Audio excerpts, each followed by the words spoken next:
कुमारी मायावती।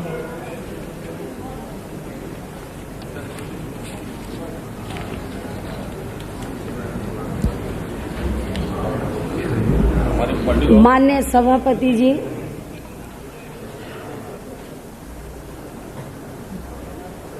जब से केंद्र में बीजेपी की सरकार बनी है, यही कहोगे? अरे सुना। तो सरकार बनने के बाद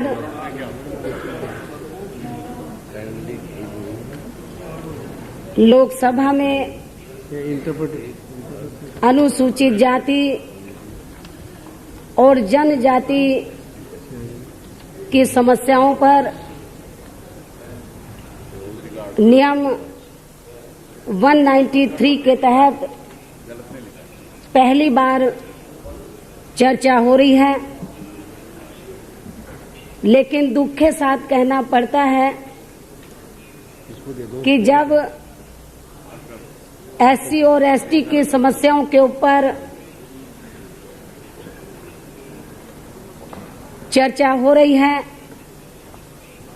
तो इस मौके पर माननीय प्रधानमंत्री जी और गृह मंत्री जी दोनों सदन में मौजूद नहीं हैं।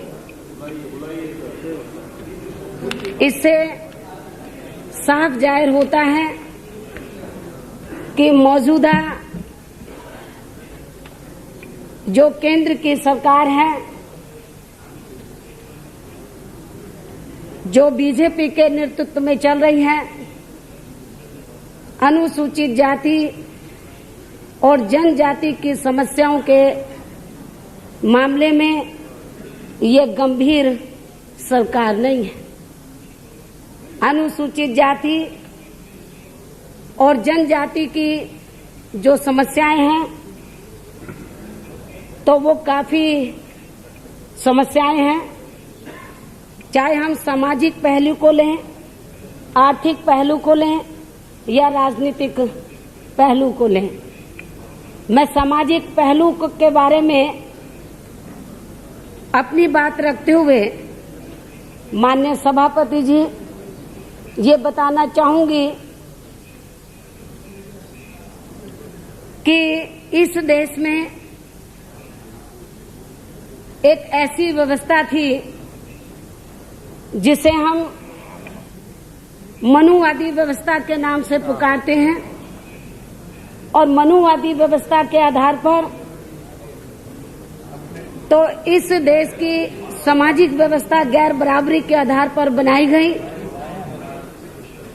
और जिसकी वजह से अनुसूचित जाति और जनजाति के लोगों को जिंदगी के हर पहलू में गुलाम और लाचार बनाकर रखा गया। लेकिन इस मनुवादी व्यवस्था से छुटकारा दिलाने के लिए और जिंदगी के हर पहलू में इन लोगों को अपने पैरों पर खड़ा करने के लिए समय समय पर हमारे महान पुरुषों ने अथक प्रयास किया।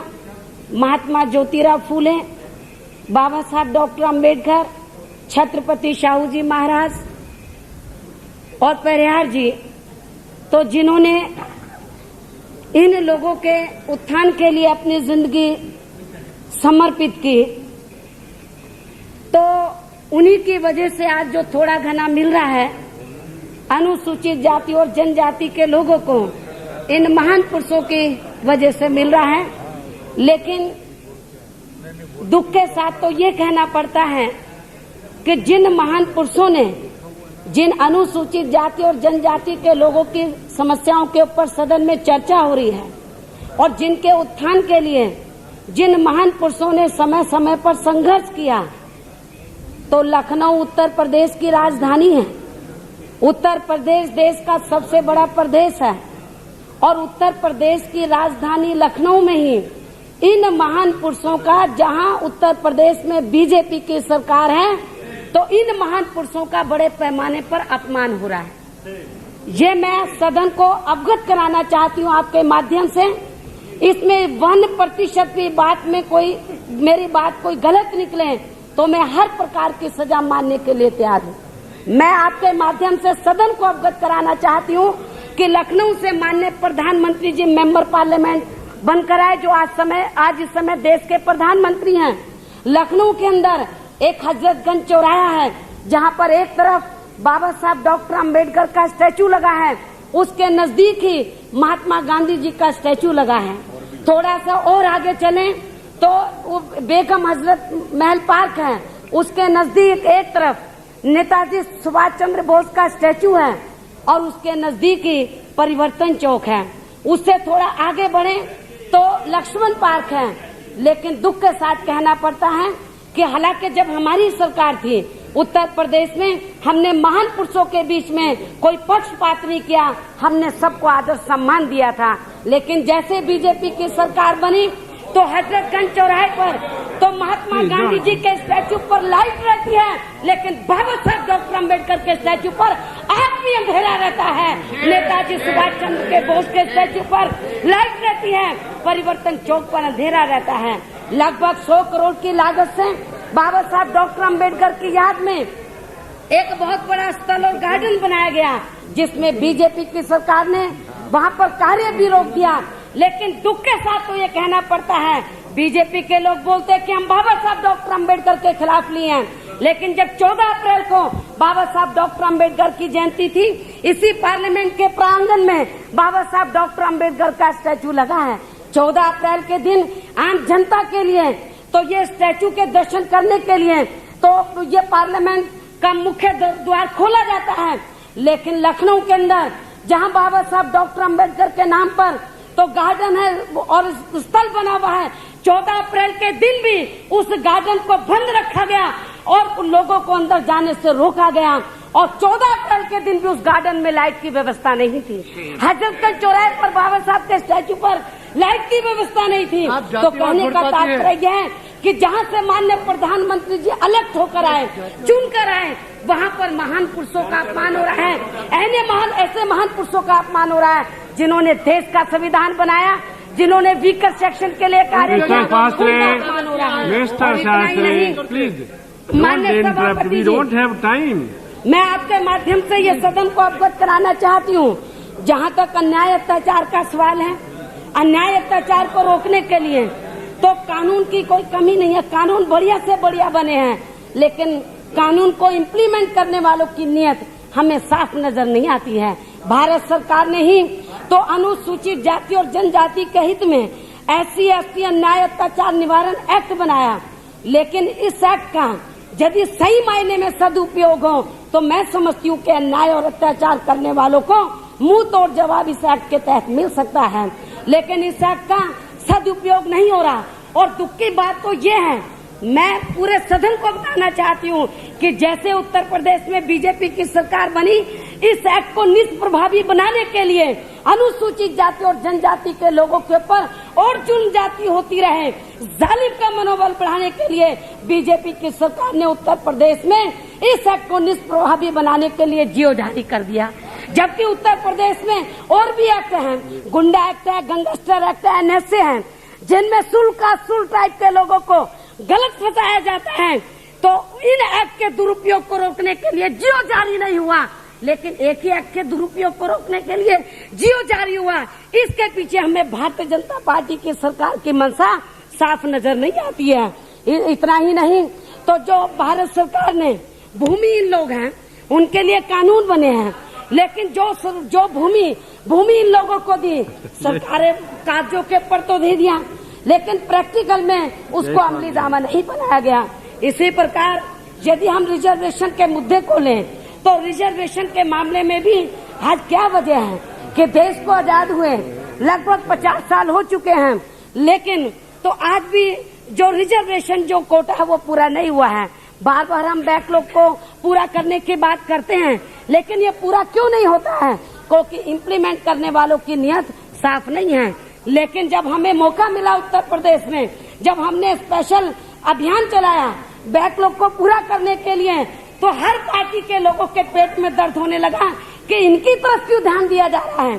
क्योंकि जब SC/ST की समस्याओं के ऊपर चर्चा होती है, हर पार्टी के लोग बात बढ़िया करते हैं, लेकिन उनके दिल में छल कपट है। वो नहीं चाहते अनुसूचित जाति और जनजाति के लोगों को आगे बढ़ने का मौका मिले। इसलिए मैं तो इसके बारे में ज्यादा कुछ न कहते हुए मेरा तो यही कहना है कि भारतीय संविधान के तहत अनुसूचित जाति और जनजाति के लोगों को अपने पैरों पर खड़ा करने के लिए, अन्याय अत्याचार के खिलाफ तो उनको बहुत कुछ अधिकार मिले हैं, कानून बने उनके हित में, लेकिन कानून को लागू करने वालों की नीयत हमें साफ नजर नहीं आती है। आज मुझे इस बात में सच्चाई नजर आती है बाबा साहब डॉक्टर अम्बेडकर की। जब देश का संविधान तैयार हुआ और बाबा साहब डॉक्टर अम्बेडकर ने देश के प्रथम राष्ट्रपति डॉक्टर राजेंद्र प्रसाद जी को जब संविधान उनको सौंपा, तो उस मौके पर बाबा साहब डॉक्टर अम्बेडकर ने कहा था कि संविधान किसी देश के लिए कितना भी बढ़िया से बढ़िया क्यों ना हो, किसी देश के लोगों के लिए कितना बढ़िया से बढ़िया क्यों ना हो, यदि उस संविधान को लागू करने वालों की नीयत साफ नहीं है तो बढ़िया से बढ़िया संविधान तो घटिया साबित हो सकता है ऐसे लोगों के लिए जो इसको सही इम्प्लीमेंट नहीं करना चाहते। इसलिए आज जरूरत है कि अनुसूचित जाति और जनजाति के लिए डिफरेंट डिपार्टमेंट में, डिफरेंट मिनिस्ट्री में जो उनके लिए वेलफेयर स्कीम्स बनी हैं वो केवल कागजों पर इम्प्लीमेंट होती हैं, प्रैक्टिकल में इम्प्लीमेंट नहीं होती हैं। यदि इनको सही मायने में इम्प्लीमेंट किया जाए तो मैं समझती हूँ कि उनकी समस्याओं का समाधान हो सकता है। इसी पार्लियामेंट के अंदर क्लास 4 से लेकर क्लास ब्यूरोक्रेसी में लीजिए, क्लास 4 से लेकर तो हायर पोस्ट तक तो रिजर्वेशन कोटा पूरा नहीं है। मुझे काफी कर्मचारी मिलते हैं कि हमारा कोई ना कोई कमी निकाल कर हमारा कैरेक्टर रोल खराब करके हमारा प्रमोशन रोक दिया जाता है। तो इस तरीके से अनुसूचित जाति और जनजाति के लोगों को तो आगे बढ़ने से उनको रोका जाता है, क्योंकि ये मेंटलिटी साफ न होने के कारण तो इस वजह से ये प्रॉब्लम क्रिएट है। ब्यूरोक्रेसी में हमारे सुल कास्ट सुल टाइप के लोग हमारे महान पुरुषों के प्रयास के कारण रिजर्वेशन के माध्यम से, क्योंकि रिजर्वेशन की व्यवस्था बाबा साहब डॉक्टर अम्बेडकर नहीं करते तो शायद इनको IAS IPS में आगे जाने का मौका नहीं मिलता। यदि इनको मौका भी मिला है और यदि ये क्वालिफाइड कर भी जाते हैं IAS IPS, लेकिन उनके सीनियरिटी के हिसाब से इनको जो मौका मिलना चाहिए वो मौका नहीं मिलता और उनको महत्वहीन पदों के पर उनको रखा जाता है। इसी प्रकार एजुकेशन में भी यूनिवर्सिटी में ले वहाँ पर रिजर्वेशन कोटा पूरा नहीं है, जुडिशरी में ले, किसी भी क्षेत्र में चले जाएं तो आज अनुसूचित जाति और जनजाति के साथ सौतेला रवैया अख्तियार किया जा रहा है। मैं माननीय सभापति जी एक बात और आपकी अनुमति से कहना चाहूंगी राजनीतिक पहलू के बारे में। हर पार्टी में हमारे सुल टाइप के मेंबर पार्लियामेंट चुनकर आते हैं, लेकिन जब इनके हित की बात आती है या कोई जैसे महिला रिजर्वेशन की बात आई, उसमें ये बात आई कि जो महिला रिजर्वेशन का बिल है उसमें सुल टाइप बैकवर्ड क्लास और माइनॉरिटीज की महिलाओं के लिए भी अलग से व्यवस्था होनी चाहिए। जब हमने हाउस में इस पक्ष को रखा तो मैं आपको ये बताना चाहती हूँ आपके माध्यम से पूरे सदन को कि भारतीय जनता पार्टी सत्ता पक्ष में जो दल के मेंबर पार्लियामेंट आज शायद उधर कम है, इधर नहीं बैठे हुए हैं, तो सुल टाइप बैकवर्ड क्लास के मेंबर पार्लियामेंट मुझसे मिले कि मैडम आप अच्छा इशू उठा रही हैं, लेकिन हमने बोला तो आप सपोर्ट क्यों नहीं करते हमें? कहते नहीं हम मजबूर हैं, हम बंधुआ मजदूर हैं। तो जब तक सुल टाइप के मेंबर पार्लियामेंट विभिन्न पार्टियों में बंधुआ मजदूरी बनकर काम करते रहेंगे, आप अपने कौम का भला नहीं कर सकते। ये हथकड़ियां तो नहीं होगी, शास्त्री जी समाज का भला कर सकते हैं। इसलिए मैं माननीय सभापति जी, क्योंकि जो मैं बातें आपके माध्यम से रख रही हूँ ये बातें सही बातें